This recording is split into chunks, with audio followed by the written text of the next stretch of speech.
Hey everybody, CVH here, and today I'll be discussing a few card changes that were recently announced for Elder Scrolls Legends. If you've been following the channel recently, this might not come as a complete surprise. A few days ago, I did a video on an announcement by Bethesda and Direwolf Digital that they were keeping a close eye on 4 cards in Legends, 3 of which were from the recent Heroes of Skyrim expansion and 1 from the core set.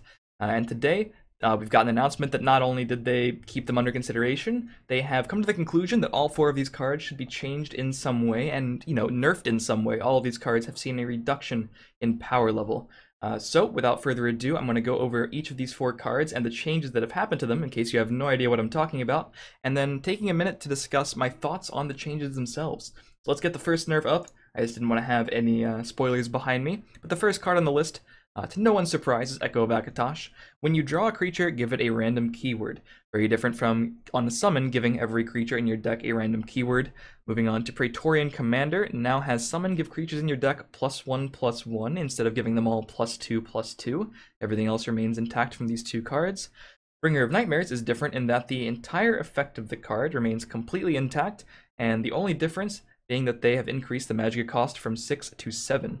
Belligerent Giant is the one card not from Heroes of Skyrim on this list of nerfs. It's from the core set, and again, most things about this card have been kept intact, except now the summon effect, or the unsummon effect, can only target creatures in the same lane as Belligerent Giant when you play it. The other things, breakthrough and destroying the support, the stats and the cost, are all the same. You can still unsummon your own guys, but whatever you unsummon with this effect, if you choose to use that effect, has to be in the same lane as the Giant. Let's talk about these changes and their implications. First, Echo of Acatosh. I don't think it was necessarily as insanely powerful as some people had thought it was near the beginning, but it did eventually see a reduction in play. But there's no question that this is a very severe nerf. When you draw a creature, give it a random keyword. This is a change I did propose in the last video discussing the potential changes, and what it does is make it so Echo of Acatosh has to survive on the board to get any benefit whatsoever. It also has to not be silenced to get any benefit whatsoever. Prior, all you had to do was drop it on the board, and the damage was effectively done. At that point, all you had to do was draw the creatures in your deck and reap the benefits of random keywords and everything. Now, how often are we going to see Echo of Acatosh getting many keywords? Well, ask anyone who's ever played a Night Shadow how often a 6-cost creature with 5 health survives for multiple turns. The answer is pretty rarely. And Night Shadow's different because you really only need the Night Shadow to live for about a turn to get good benefits out of it. Echo of Acatosh, if it only lives for a turn, at most you're only getting 1 random keyword on a random creature in your deck, and that's not great. So while I don't think Echo of Acatosh was necessarily as powerful as many other people seem to think it was, I do think today we might in fact be mourning the death of the card. Or maybe not mourning it, the card was kind of an asshole. I do completely understand the objections from newer players and lower ranked players who are plagued by this card. Losing to it when you're just getting into the game doesn't seem very fun, doesn't seem very interactive, and just seems sort of like an RNG fiesta. So I understand why this card probably isn't a good thing for new players' experience. So based on that alone, I completely understand the nerf. And I think it's a good thing that if this card is nerfed to the ground, people just won't have to experience this effect. Because at the end of the day, Bethesda and Direwolf Digital are trying to make a card game that's enjoyable, and if the effect isn't very enjoyable to be on either side of, then maybe it should be, nerfed to oblivion, basically. Personally, I won't miss this card, even though I didn't see it a whole lot to begin with. Praetorian Commander has also seen a very substantial nerf. This card is very similar to Echo, not only in effect, but in the decks it saw play in, and the effect power level has simply been halved to +1/+1. You already got punished pretty hard for playing a 6-cost 3/3 on curve on turn 5 or 6, because there are a lot of decks that can pressure you and punish you for not doing a whole lot on the board, and now that punishment is even more severe, because you're not really going to swing yourself back on the board with some huge overstated creatures if you're only giving things in your deck +1/+1. Now this card is remarkably similar to the Mistcaller in Hearthstone, which as far as I know, has always been pretty unplayable. Will Commander see play after this nerf? It's hard to tell, but on the surface, I don't think it will see nearly as much play as it has been seeing. It's been way more successful in even more decks than Echo of Acatosh. Granted, that hasn't been a ton of decks, but it has seen more play than the Echo, that is. But after this nerf, I really don't see a whole lot of justification to play this card. And I've seen a lot of people on Reddit already complaining, saying, Direwolf, you just nerfed these cards because people complained about them. They really weren't all that powerful and all that oppressive, and you just simply wound up nerfing cards that people were having a good time with. Now, I can understand half of that. I don't think the cards were necessarily that egregiously overpowered, but I also don't really think they were that fun. I think these were kind of boring cards to play, and I think they were kind of boring cards to lose too, so I'm not really going to miss seeing them. I do think there was some more elegant nerfs proposed to Praetorian Commander. I know someone in the last video in the comments suggested that it might only buff Imperials by +2/+2. Now, does that significantly decrease the amount of play Commander sees? Of course it does, but it also adds a little bit of flavor to the card. Now we just simply have what I think is a weak epic. And I think that, again, is okay. I don't mind having another weak epic in the game. I'm taking new players' experiences into consideration here. I don't think this card was completely warping the Legend ladder meta, to say the least.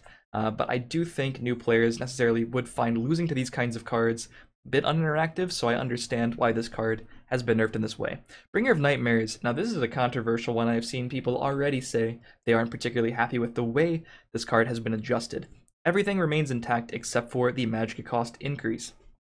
Now, by far the most popular suggestion that I had seen to this card was something that I brought up in the past video about the card changes, and that was giving it the Balmora Spymaster effect, where it shows you a creature that has cost equal to or less than the amount of max magicka you currently have. So you can't bring out something completely busted and huge like an Odahvinger and Alduin as early as turn 6, or as early as turn 5 before it was nerfed to a 6 cost with the Ring of Magicka. Now it's a 7 cost, and does this decrease the power level and the usability? Absolutely. If you increase the magicka cost of any card in the game, of course it's going to make the card worse to some extent.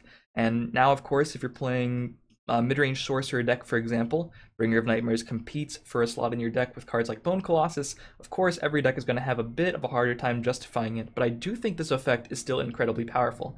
And I think the correct way to fix the effect, if that was the problem of the card, was to give it the Balmora effect, but clearly Bethesda and Direwolf have gone a different way with it. As you can see here, they said it's been putting up very high win rate numbers. While this card is quite fun to play with and creates very interesting decisions, it is a little stronger than what we feel comfortable with, given how variable the output is. 7 cost is a better spot for it. Obviously, the other way they could have gone is simply decrease how variable the output is, and that would have been my initial suggestion. But if they want to keep this card's effect intact, I do understand it from a flavor standpoint. It's a Bringer of Nightmares. It's not supposed to be the Bringer of Mudcrabs. Obviously, the effect is significantly weaker if you don't let it bring out things that are way overcosted for the amount of time you've been playing the game. So I understand it from a flavor perspective. I still think this card is probably going to decide a couple competitive games on the high ladder in tournaments. When we start getting a real tournament scene, this card will still probably be a threat. Definitely not as much of a threat. I'm curious about this card moving forward, but I'd love to hear your thoughts on this nerf, as with all the other nerfs. But moving on to Belligerent Giant.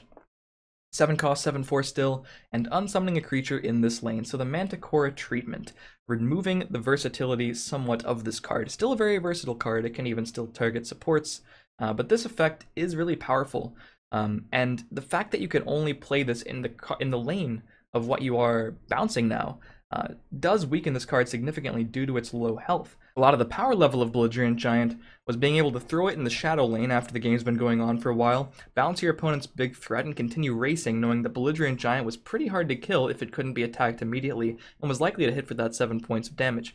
Now, if your opponent has multiple things in the field lane and you feel the need to bounce one of those things in the field lane, Belligerent Giant is going to be quite vulnerable, and I think that does make the low health on this card a lot more relevant. While I initially thought this might have been too harsh of a nerf for the card when I was discussing the potentials, and I was advocating for maybe an increase to 8 magicka, I do like the way this effect has been handled. In retrospect, I think this card is still going to be very powerful, but it makes a lot more sense now. And I'm just a sucker for any change that makes the lanes more important in Legends. The 2-lane system is pretty much the main thing that I think is completely unique that I haven't seen in any other collectible card game, and I really like effects that take advantage of this. In Manticore's case, I think the card was made a lot healthier when this had been applied to it, and I think a lot more decisions had to start being made by both the control player with the Manticores and those playing around it, and I think the same will probably hold true to Belligerent Giant as well, and people will start finding ways to reduce the power level of this card based on their lane placement. Lanes aren't simply decorative in this game, and every time they release a card whose effect cares about the lanes or change a card in this way, they become that much more important, and I do like that. And of course, the honorable mention nerf, Dawnstar Healer. After an enemy rune is destroyed, you gain 3 health, as opposed to when an enemy rune is destroyed, you gain 3 health. A lot of the time, this is not going to be a super relevant change. However, the reason they did it is because more interactivity when it is combined with Ring of Namira. We will be offering sellback on both Dawnstar Healer and Ring of Namira as part of this change. So yeah, people were OTKing people using Dawnstar Healer, and Ring of Namira, because Ring of Namira dealt 6 damage every time you gained 6 off of the first rune destruction, and it simply killed your opponent with no chance of a counterplay by a prophecy, which was very similar to the 5 Relentless Raiders with Wismother 1-turn kill that people were doing. You break a rune, and they just lose the game, no prophecies happen. After they changed Raider to say after instead of win, that was no longer simply a guaranteed kill, and now, in case anyone was abusing the double Dawnstar Healer Ring of Namira OTK, that has been changed somewhat, and the card effect is somewhat weakened as well. Now if it gets lightning bolted off of the rune destruction from a prophecy, you won't be getting that 3 life. So the card does get a tad weaker, but it was mostly in consideration of the 1-turn kill. So yeah, these are the card changes, and as always, these are just my thoughts, and I'd love to hear yours.